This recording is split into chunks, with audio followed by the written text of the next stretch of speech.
महिला सैनिकों की बहादुरी से कांपा दुश्मन। ऑपरेशन सिंदूर की पूरी कहानी। हाल ही में भारत और पाकिस्तान के बीच बढ़े तनाव के दौरान जम्मू कश्मीर के सीमावर्ती इलाकों में ऑपरेशन सिंदूर ने देश की सुरक्षा व्यवस्था और भारतीय सेना की रणनीतिक क्षमता को एक बार फिर साबित किया है। इस ऑपरेशन की खास बात यह रही कि इसमें महिला जवानों ने भी मोर्चा संभाला और दुश्मन को मुंहतोड़ जवाब देने में महत्वपूर्ण भूमिका निभाई। ऑपरेशन सिंदूर के दौरान सीमा सुरक्षा बल बीएसएफ ने जम्मू कश्मीर के सांबा सेक्टर में पाकिस्तान की ओर से की गई घुसपैठ की बड़ी कोशिश को नाकाम कर दिया। 8 मई की रात को पाकिस्तान से करीब 45 से 50 आतंकियों का एक बड़ा ग्रुप भारतीय सीमा में घुसने की कोशिश कर रहा था, लेकिन सतर्क बीएसएफ जवानों ने भारी फायरिंग कर आतंकियों को पीछे हटने पर मजबूर कर दिया। इस ऑपरेशन में महिला सैनिकों ने भी पूरी बहादुरी और जिम्मेदारी से अपनी ड्यूटी निभाई, जिस पर पूरे देश को गर्व है। बीएसएफ के डीआईजी एस मंड ने बताया कि जवानों ने दुश्मन की हर हरकत पर नजर रखी थी और जैसे ही आतंकियों की मूवमेंट दिखी, तुरंत जवाबी कार्रवाई की गई। 1.5 घंटे की इस मुठभेड़ में भारतीय जवानों ने पाकिस्तान के बंकरों को तबाह कर उनकी फायर पावर को कमजोर कर दिया। पाकिस्तान की ओर से सीज फायर उल्लंघन का भी बीएसएफ ने मोर्टार से सटीक जवाब दिया।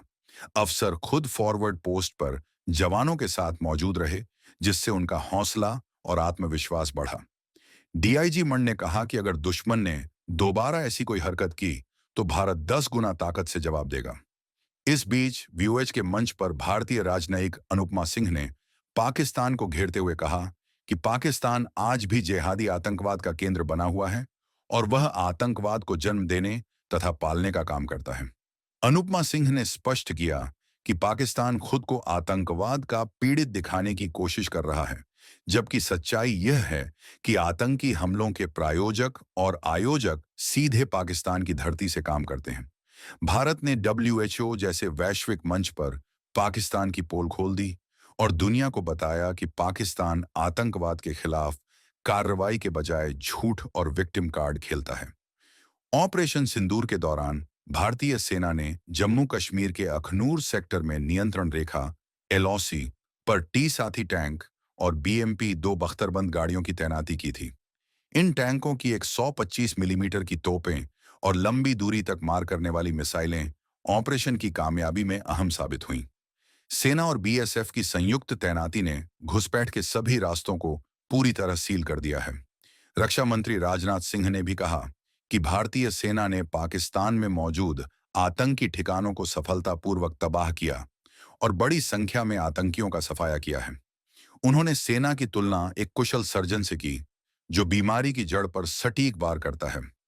जम्मू कश्मीर के उपराज्यपाल मनोज सिन्हा ने पुंछ ब्रिगेड हेडक्वार्टर पहुंचकर सेना और बीएसएफ के जवानों से मुलाकात की और उन्हें मिठाई खिलाकर उनका हौसला बढ़ाया।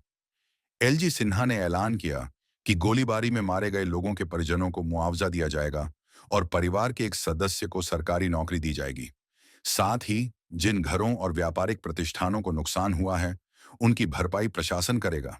पुनर्वास के लिए केंद्र सरकार की ओर से विशेष पैकेज भी मंजूर किया जाएगा।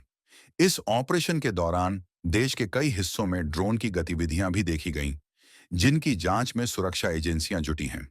वहीं उत्तराखंड सरकार ने ऑपरेशन सिंदूर की बहादुरी की कहानी को राज्य के सभी मान्यता प्राप्त मदरसों के पाठ्यक्रम में शामिल करने का फैसला किया है, ताकि बच्चों में देशभक्ति और सेना के प्रति सम्मान की भावना मजबूत हो सके। कुल मिलाकर ऑपरेशन सिंदूर ने न सिर्फ पाकिस्तान की नापाक साजिशों को नाकाम किया, बल्कि भारतीय सेना की ताकत, रणनीति और महिला सैनिकों की अदम्य साहस का भी परिचय दिया।